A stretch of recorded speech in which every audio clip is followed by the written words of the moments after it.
Expand design, a roomy cabin, dual-tone interiors, 15 smart utility spaces, and a large boot space, all there to expand your life. Welcome to Easy Space.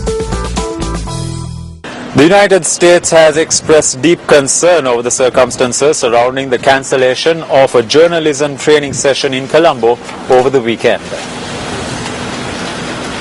Issuing a statement, the US Embassy in Colombo says the eventual cancellation of this training, which was focused on digital security for Jaffna-based journalists and financially supported by the US government, was accompanied by a series of threats and intimidation of training participants and other journalists around the country, including threats against at least one journalist who made a statement criticizing the government over the cancellation. The statement reads that this marks the third training session to be cancelled in Sri Lanka since May, including others that were disrupted by well-organized protesters threatening harm to the training participants.